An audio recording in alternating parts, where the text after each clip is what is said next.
Okay, so we're just going to flim the flam and then I'll edit out all the dumb bits. I'm Finn. I'm 18 years old, and I'm her son. That's perfect.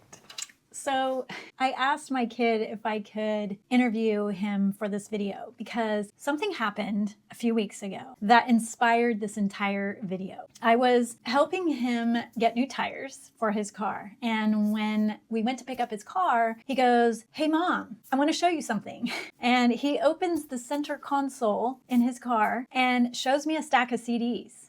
And this blew my mind. So what he showed me made me super curious. Why are CDs to you? Why do they feel so meaningful to you? Well, to me, I can just go to the thrift store and find a bunch of music that I already like listen to on Spotify and all this stuff, but I'll get the full album in one CD. It's also just like the authentic album rather than just listening to it online. Right. Like I actually own the CD from them.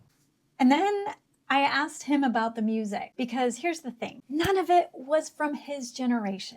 A lot of 90s bands, like a lot of rock, metal, and stuff like that. Perfect Circle, Tool, stuff like that. Tool, Perfect Circle, bands that were in the 90s and early 2000s, music from before he was born, right? And I asked him, why? Why that music? Like, why those bands?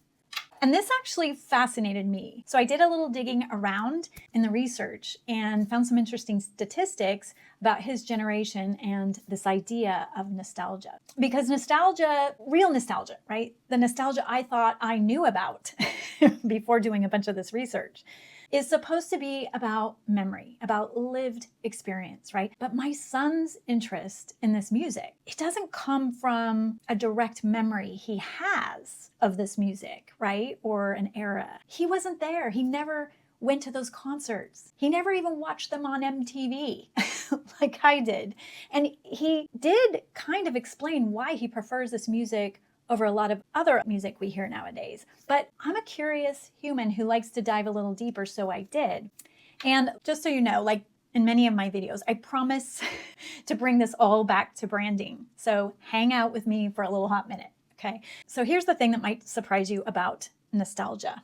So Bain and Company, they're a global management consulting firm. They published a list of very specific and distinct things that consumers will actually pay money for, right? This was in their elements of value pyramid. So these are things that drive loyalty and pricing power, and nostalgia is on that list. But here's what's interesting about where it lives on that list, right? Nostalgia actually sits in the emotional tier of this elements of value pyramid. These are elements that shape how people feel about something, not just what it does, but what it means to them. And Bain found that brands delivering emotional value see returns about 50% higher than brands competing purely on the functional stuff like pricing and convenience and quality, the stuff that, right, most businesses default to competing on, right? Which means every small business pouring energy into being cheaper or faster or more convenient, right? There's a whole other game being played one floor up,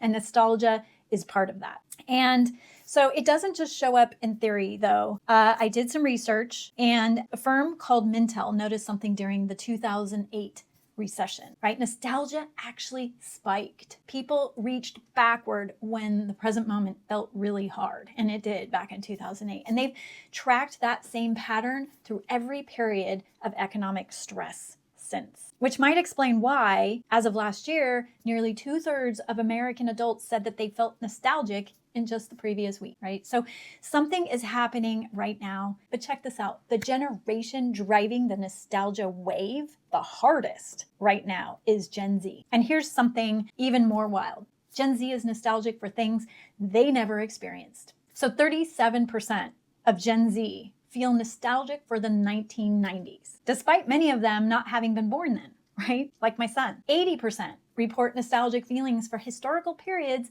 they didn't even live through, right? Which to me seems so strange until Finn explained it to me. And I was like, oh, yeah, I get it now. I think a lot of that has to do with the internet as well. So we've got to see what could have given you nostalgia for back then.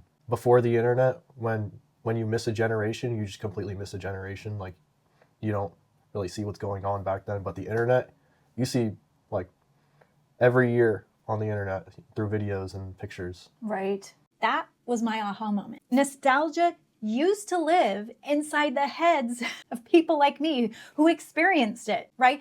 Now, every era is visible. Every decade is accessible to any generation on the internet. This was such an epiphany for me. The emotional memory of the 90s has been available to kids who were born after it ended through social media, through TikTok, through YouTube and Instagram, right? And the behavior of this generation is backing all of that up. Vinyl sales in the US crossed $1 billion in 2025 for the first time since 2000. 19 consecutive years of growth driven primarily by people under 25. It's not just the records though, right? We're talking film cameras and print magazines and CDs, physical books. And I'll tell you, I am seeing a resurgence of print projects and mailers that felt like they completely disappeared like 10 years ago.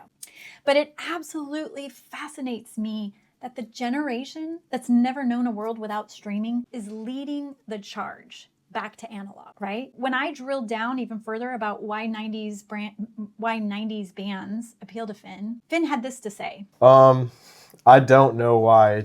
And honestly, that coincides with some of the research I was reading about this shift, because nostalgia doesn't really operate at the level of conscious reasoning, right? It's a little hard to understand because it's an emotion. We just feel it. Researchers have actually found that nostalgia activates the brain's reward circuits, the same dopamine regions that fire when something genuinely delights you. But here's a finding that I think is the most interesting. Things trigger nostalgia all the time. A song, a smell, a CD you find at the thrift store. But what researchers noticed is that when people describe what they're actually feeling when nostalgia hits, the memory underneath almost always has people in it, like someone they loved, or a feeling of togetherness, or a moment of feeling cared for. Even when the trigger is an object, the warmth from that trigger is often about human connection and relationships. And this is where I began to see maybe there's a common thread here. Well, I think I like the actual instruments being used, because like nowadays the music is all like electronically produced. But I think I prefer like the physical instruments in a band of like 4 people or multiple people making the music, rather than just one dude who has a random producer. That preference for bands with real people, I don't think that's a coincidence. From what I was learning, nostalgia has the ability to generate feelings of social connectedness, of belonging, of not being alone. And when you understand that mechanism, how nostalgia actually has a way of restoring connection when connection feels scarce, it makes sense that people, especially Gen Z, are reaching for it in the way that they are right now. When the world feels unstable, the brain goes looking for connection and belonging to feel safe, right? Can you think of any other questions that I should have asked you? Let me think. Do do do do do do do do do do do do do do do do do. That's nostalgia. I guess for your generation, it's more nostalgia in our generation because that was like a meme. Was it a meme? Yeah, that song. Jeopardy. But in order for your meme to exist, it had to happen in real life. Mm-hmm. And that was my generation. And that little Jeopardy clip right there, that's exactly what this whole thing is about, right? Because I was humming that tune from my own memory, right? From actually watching Jeopardy as a kid at my best friend's house with her family, people there, relationships, connection, right? And it comes from years of using it as a joke, because I lived the real moment when Jeopardy actually existed, right? And Finn laughed at it from a place that was completely different, right?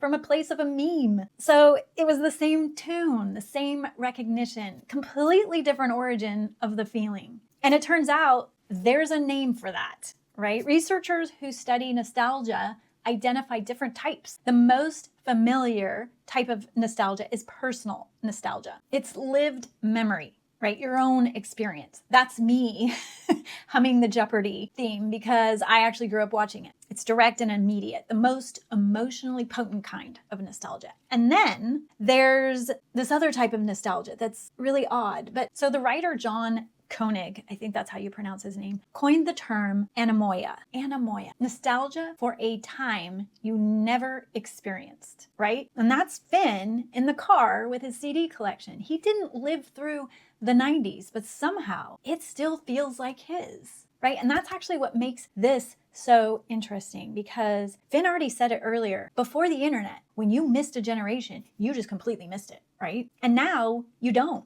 Now you can step into any era. You can see it, hear it, experience pieces of it all on the internet. It just kind of blows my mind to think of it that way. That's what makes anemoia possible. Nostalgia for something you didn't live through, but you have total access to. Okay, and I'm going to get a little meta here because I kind of do that, but it does make me wonder, are we getting to the point where we'll be nostalgic for nostalgia itself? Like for the version that is completely inaccessible to other generations, because there's something that feels valuable to me about the kind of memory that only my generation has experienced, right? The things that I can try to explain to my kids, but that they'll never be able to access anywhere, right? There's something worth preserving in that, I think. And the idea that some experiences belong only to me. And yet this is where it gets interesting for brands. The feeling doesn't seem to require history, which is either a beautiful thing or a slightly unsettling one, depending on how you look at it. Because if nostalgia doesn't require lived memory, if 80% of Gen Z can feel genuinely nostalgic for eras they didn't even live through, then a brand founded 5 years ago can carry the emotional texture of an era it never existed in, right? So there's the sunscreen brand called Vacation. They were founded in 2021 by 3 co-founders who were just barely born in the 80s, right? And they don't claim to remember the era I'm very familiar with. But what they do claim is that they've spent their adult lives genuinely drawn to the aesthetic, the leisure culture, the feeling of it, right? The whole brand lives inside this fictional 1980s Miami Vice resort world, right? And every detail is committed to this. Their photography and creative is so accurate to the times that it's barely distinguishable from real 80s advertisements, at least the ones that I remember. And just, all the way down to the fonts. The brand, though, even though its founders really weren't part of that, didn't have those memories, it's genuine and it's also absurd in equal measure, right? And that's exactly the point, because part of what makes the 80s style brand identity feel genuine for customers loyal to this brand, it's the era's unapologetic ridiculousness of the 80s. So none of it comes from the founder's actual lived experience, and yet all of it feels intentional and completely true to this brand. But that can be a little risky, right? There's a term that started circulating in 2024 called nostalgia washing, right? Surprise, drawn as a parallel to greenwashing. For example, in 2024, Coke, Dunkin', and Bumblebee Tuna all ran campaigns reuniting 90s boy bands. And I want to take a moment here because there's a difference between a brand that's intentionally built around, nostalgia and an era because it genuinely carries meaning, and one that's just borrowing the aesthetic because it's trending. And with Vacation Sunscreen, the 80s leisure culture feels directly tied to what they're actually selling. The absurdity and the humor make total sense here, right? But tuna, coffee, and soda paired with 90s boy bands, I don't know. Where's the connection? Maybe I'm missing something. I don't think I am, because those campaigns feel like temporary moments of just pure entertainment. Brands chasing a trend and trying to capitalize on it. And it just doesn't feel as meaningful. And it reads like marketing tactics. And if you're a small brand, the people you're trying to reach will know the difference, and they'll probably call you out on it, right? When nostalgia works in a brand, it's not really about the decade or the aesthetic, or even whether you have a lived experience of it, right? It's more about whether it feels in alignment. And I think that's the difference. And I keep coming back to Finn with his stack of CDs in the car's console, with the music from before he was born. He can't explain why he's drawn to it. Maybe that's the most honest thing about nostalgia right now. It doesn't require you to have been there. It just needs to connect with a feeling that already exists. And it doesn't matter where that feeling came from. Internet, lived experience, that emotion, that feeling, it's still real. So anyway, that's this week's video. And if you're a brand who maybe wants to use nostalgia in your brand identity, my Brand Explorer workshops might be a great starting point for you. If you're interested, feel free to click the link in the description. If you found that interesting or fascinating too, feel free to leave a comment, and I'll see you in the next one.